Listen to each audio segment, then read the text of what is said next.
আজকে যুব ছাত্র সমাজের নাম নিয়ে বিজেপি পার্টির কর্মী সমর্থক পার্টির ঝান্ডা বিভিন্নভাবে যেভাবে নবান্ন অভিযানে তেনারা ডাক দিয়েছিলেন এবং যেভাবে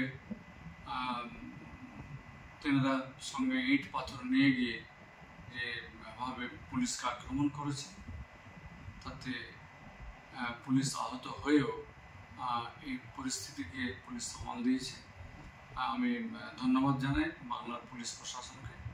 পাশাপাশি যে সমস্ত যুব ছাত্রদের কথা বলা হয়েছিল তারা তো এই অভিযানে যোগদান করেননি, সেই সঙ্গে বাংলার সর্বদের মানুষও এর সঙ্গে ছিলেন না। আমি সকলকে কৃতজ্ঞতা জানাচ্ছি এবং কৃতজ্ঞতা জানাচ্ছি যেভাবে পরিস্থিতিকে ঠান্ডা শান্তি শৃঙ্খলার সঙ্গে মোকাবিলা করা হয়েছে। বাংলার মুখ্যমন্ত্রী মমতা ব্যানার্জিকেও আমি কৃতজ্ঞতা জানাচ্ছি। পাশাপাশি এই অভিযান সফল না হওয়ার ফলে যে উদ্দেশ্য নিয়ে তিনারা অভিযান করতে চেয়েছিলেন সেখানে সফল না হতে পেরে আগামীকালকে 12 ঘন্টার যে বাংলা বন্ধের ডাক দিয়েছে আর কি, আমরা তার সমর্থন করছি না।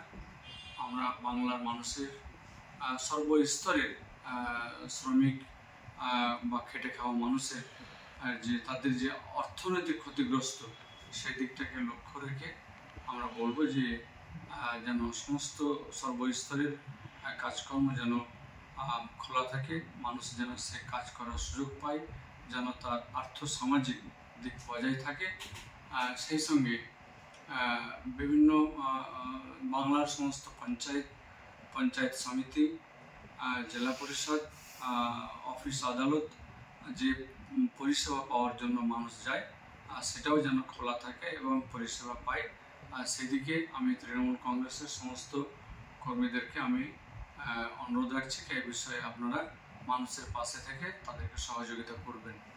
কোথাও অপ্রীতিকর কিছু ঘটনা দেখলে পুলিশ প্রশাসনকে জানাবেন এবং পুলিশ প্রশাসন নিশ্চিতভাবে এই অপ্রীতিকর গণ্ডগোলকে তা মোকাবিলা করবেন বা এটাকে শান্তিপূর্ণভাবে এটাকে সামাল দিয়ে অন্যান্য দিনের মতন সে কাজগুলো যেন মানুষ পায় সেদিকে লক্ষ্য রাখার জন্য আমি সকলের কাছে অনুরোধ রাখছি। পাশাপাশি যেভাবে আমাদের বাংলার মুখ্যমন্ত্রী আমাদের